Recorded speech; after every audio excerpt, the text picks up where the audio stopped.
안녕하세요. 김한과병원 망막병원 전문의 최문정입니다.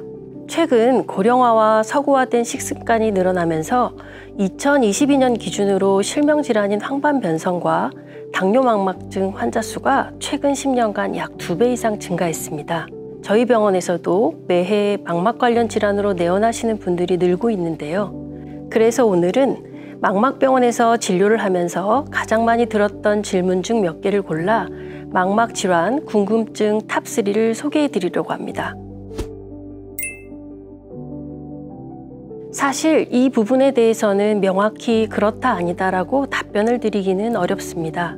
물체의 상이 맺히는 망막은 시력에 아주 큰 영향을 미치는 기관이기 때문에 레이저 치료 후에도 세심한 주의가 필요한데요. 숙련된 전문의가 성공적으로 레이저 치료를 진행하였다 하더라도 레이저 치료 후 일시적인 부작용이 나타날 수는 있습니다. 보통 망막 박리나 망막 열공이 있는 분들은 눈앞에 실이나 날파리가 날아다니는 것처럼 느끼는 비문증이나 빛이 번쩍하는 광시 증상을 느끼시고 안과에 내원하는 경우가 많습니다. 그러나 레이저 치료는 이러한 증상을 해결하는 것이 아니라 망막 열공 혹은 박리의 진행을 막고 시력 저하가 더 진행되지 않게 하는 데 그 목적이 있기 때문에 레이저 치료 후에도 이러한 증상들은 여전히 남아있을 수 있습니다. 또한 눈의 상태에 따라 레이저를 조사하는 부위나 방식 역시 달라지는데 이때 불가피하게 망막의 일부가 손상되는 경우도 있습니다. 민감한 부위이고 상이 맺히는 부위이다 보니 그 후유증이 즉각적으로 나타나 시술자가 아무리 성공적으로 치료를 마쳤다 하더라도 일시적으로 시야의 흐림이나 시력 저하 같은 부작용이 나타날 수 있는 것인데요. 부작용이 나타난다고 하더라도 며칠 정도면 원래의 상태로 회복되기 때문에 너무 걱정하진 않으셔도 됩니다. 만약 이러한 증상이 며칠이 지나도 회복되지 않는다면 그때는 안과의 방문해 진료를 받으셔야 하는데요.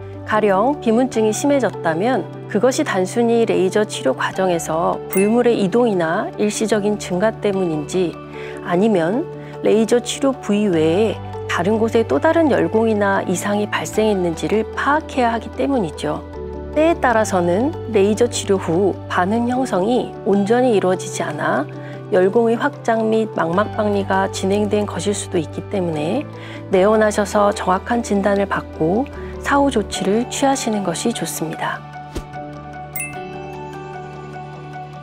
환자분들께서 안과에 방문하셔서 이런저런 검사를 받으실 때 산동검사라는 것도 함께 받으신 적이 있을 텐데요. 다른 검사들과 달리 산동검사는 검사 후에 여러 가지 불편함을 호소하는 분들이 계십니다. 산동검사란 부교감 신경 차단 성분인 약물을 사용하여 동공을 확장시킨 후 눈 내부를 관찰하는 검사입니다.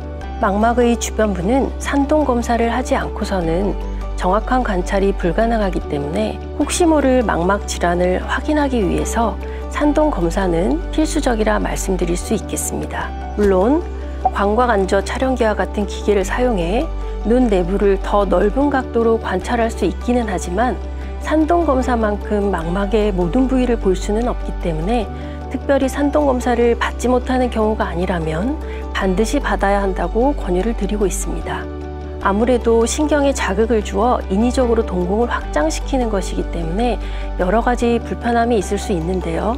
동공이 확장된 상태가 반나절, 그러니까 4시간에서 6시간 정도 유지가 되기 때문에 그동안에는 눈이 부시거나 초점이 잘 맞지 않는 것과 같은 부작용이 있을 수 있습니다. 일반적으로 동공이 점차 원래 상태로 회복되기 때문에 이러한 부작용 역시 사라지게 되는데요. 물론 사람에 따라 산동제에 더 민감하게 반응할 수도 있어서 그런 경우에는 하루에서 이틀, 길게는 며칠까지도 이러한 증상이 나타날 수는 있습니다. 그러나 회복의 속도가 느릴 뿐 안전한 검사이기 때문에 크게 걱정은 하지 않으셔도 됩니다. 문제는 산동검사를 받으신 후에 눈의 통증이나 두통, 부역이나 구토 증세, 안압이 증가한 느낌이 나타날 때입니다. 드물지만 산동제 투여 후에 눈 방수 유출 부위가 좁아지면서 안압이 높아지는 폐쇄각 녹내장이 발생할 수도 있는데요. 방치한다면 실명에 이를 수 있는 질환이기 때문에 증상을 느끼셨다면 반드시 빠른 시간 내 응급실로 향하셔야 합니다. 응급 안질환이기는 하지만 제때 조치를 받기만 하신다면 충분히 치료가 가능하니 이 점만 유의하신다면 크게 걱정하실 필요는 없습니다. 무엇보다 산동 검사 전에 눈 상태를 미리 점검해 보시는 것을 권장드립니다. 일상에서 접하기 쉽고 운동 강도도 조절이 어렵지 않아 누구나 할 수 있는 것이 바로 이 유산소 운동입니다.